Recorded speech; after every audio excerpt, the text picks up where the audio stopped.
Lord of Mysteries 2, Circle-of-Inevitability. Chapter 27, 5 Changes. As Lumion awoke in the gray fog, his first instinct was not to check his physical condition. Instead, he sat up abruptly and looked at the table by the window. There, bathed in the soft light that filtered through the thick fog, were the 3 red chestnut flowers and the glass bottle of poplar leaf powder. She really sent the supplementary ingredients in. Relief flooded Lumion. He got out of bed and stretched, delighted to discover that the pain in his neck and back had vanished, along with the general discomfort he had been feeling. Just as I hoped, I'm fine in the dream when I'm better in reality, even though the injuries on both sides aren't equal at all. He quickly walked over to the wardrobe with the full-length mirror, took off his shirt, and examined himself. The 5 bloody finger marks, the bruises, and the blood clots were all gone. This made Lumion wonder if killing the Beyonder monster had been nothing more than a dream. Thankfully, the crimson object in the cloth bag, the slightly larger sum of money, and the shotgun next to his bed confirmed the reality of his experience. Lumion's heart eased. With the cloth bag containing the crimson item and a large amount of money, he left the bedroom and went straight to the first floor. Grabbing a bottle of red wine and a beer mug, he headed back up with some basil. He made sure to bring along a measuring cylinder and miniature scale that his sister Aurora had purchased for him. Looking at the desk filled with all the necessary items, Lumion felt both excited and nervous. With everything in place, all that remained was to concoct the potion. Potions were not beverages. They were more dangerous than alcohol, capable of killing or transforming the drinker into a monster with the slightest mistake. Lumion took a deep breath and exhaled slowly, his hands steady as he used the measuring cylinder to pour 80 milliliters of red wine into the beer mug. Next, he added 10 grams of basil, 5 grams of poplar leaf powder, and a single red chestnut flower. The process proceeded without incident. The red liquid in the mug had a few more dregs and a floating flower, but otherwise looked unremarkable. With the cloth bag of crimson substance at his side, Lumion watched intently as the object slid into the beer mug. Without a sound, the dark red blob seemed to dissolve rapidly, drawing in the surrounding liquid in the process. Bubbles erupted, and the entire mug turned a deep shade of red. The red chestnut flower had dissolved completely. "This is the hunter potion?" Lumion gulped and picked up his beer mug. The supernatural power he had sought for so long was finally within his grasp. Without hesitation, he took a deep breath and steeled himself for what was to come. Raising the mug to his lips, he drank the potion in one swift gulp. The pungent odor of blood filled his nostrils, and he started hearing things. As he set the mug down, a searing pain ripped through his body, so intense that Lumion wondered if he had swallowed a ball of fire. The flames seemed to burn through his esophagus, stomach, heart, lungs, intestines, and blood vessels all at once. At the same time, a strong scent of blood wafted up from his throat. Lumion fought to remain conscious, remembering the lady's warning that fainting would mean defeat. He knew the stakes were high, and the outcome was obvious if he failed. His head swam as he lowered it, gazing at the bright red veins protruding from the back of his hand. The pain and burning came in waves, but they quickly began to recede. But just as he thought it was over, a mysterious voice echoed in his mind, as if coming from both infinitely far away and right beside him. The sound was like steel thorns piercing his brain, stirring it forcefully. Suddenly, the near-death experience he had faced before returned, and the pain and burning flared up once more. Lumion gritted his teeth and clenched his fists, feeling as though something was trying to claw its way out of his flesh. The gray fog around him seemed to thicken. The terrifying sound that had filled his ears slowly faded away, and the writhing of his flesh and blood vanished like an illusion. The excruciating pain, the burning sensation, and the metallic scent of blood dissipated, leaving Lumion gasping for cold air as he regained control of his body.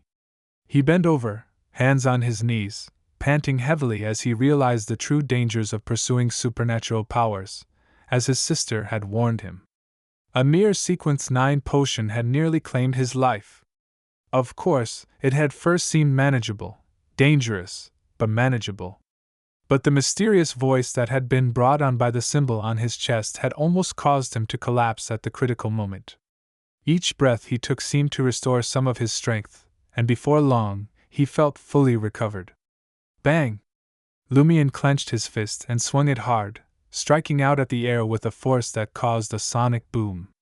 He had never imagined possessing such power before, and the realization filled him with excitement. In his small bedroom, he practiced a combat technique his sister had taught him, each punch producing a crisp sound.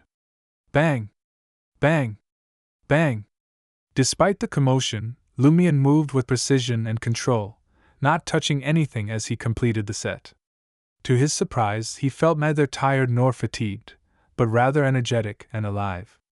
He assessed his condition. On par with Aurora. In terms of strength, speed, reaction, or body control, they've all been greatly enhanced. It's a little inhuman. I possess the strength of a bear and the agility of a cat. It's slightly equivalent to the combination of the two. Without the potion, I might never be able to reach this level of power in my life.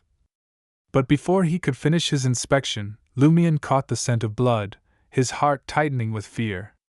Instinctively, he sniffed the air and realized that he could determine the source of the blood. It came from his body. Lumion looked down and saw that the back of his hand was covered in blood-red spots. He came to the full-body mirror again and realized that his face was similarly stained. He wiped some of the blood away, but found no sign of any wounds. After a moment's thought, Lumion came to a realization. Did the potion cause the capillaries Aurora talked about to burst? And then they quickly healed after I absorbed the potion? The only explanation for his current condition was supernatural influence. Realizing he was not injured, Lumion pushed the matter aside and focused on his sense of smell, which seemed to have undergone a significant change. As he concentrated, the scents around him were decomposed and drilled into his nose in various forms. The smell of blood, the residual smell of alcohol, the fragrance of flowers, the smell of dust. Lumion began identifying the scents around him one by one, even the slightest ones not escaping his heightened senses. Simultaneously, he saw invisible footprints and the distribution of dust in the bedroom, heard the beating of his own heart and the breeze outside the house. The second change is that my sensory abilities have increased exponentially, surpassing the standards of ordinary humans. No wonder the monster he had encountered was so skilled at tracking. Lumion was delighted. More importantly, this improvement did not interfere with his daily life and only appeared when he focused. It only took the form of a weaker version. Through experimentation and self-examination, Lumion discovered two other changes brought on by the Hunter Potion. The third change allows me to accurately locate certain points in his environment, such as weak spots in the wall, enabling me to set traps more efficiently and kill my enemies, be they humans, beasts, or monsters, more effectively. The fourth change is that I have more knowledge about wild plants and animal organs, allowing me to survive better in the wilderness and quickly find hemostatic medicine when injured.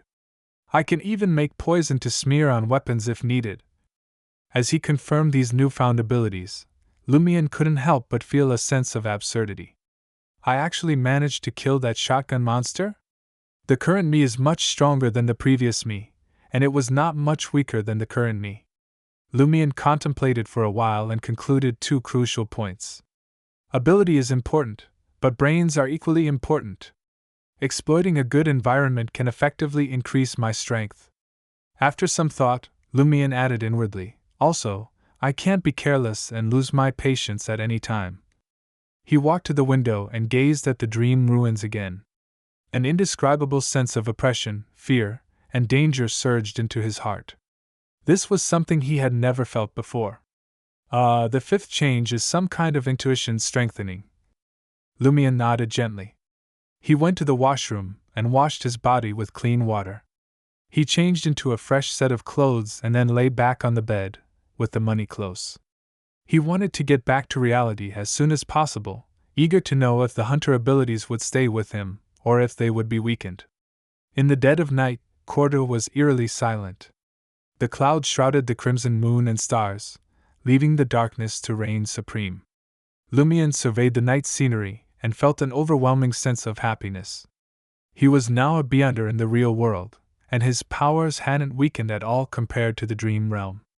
As an intuition struck him, Lumion unbuttoned his shirt and gazed down at his chest. The black symbol resembling a thorn chain was slowly fading away. It also appears in reality, Lumion muttered, feeling a twinge of unease. He noticed that the bluish-black symbol that had loomed over the thorny chain existed only in his dreams. Suddenly, Lumion's heart skipped a beat as he gazed up at the nearby elm tree. The legendary owl of the warlock was perched on a branch, observing him quietly.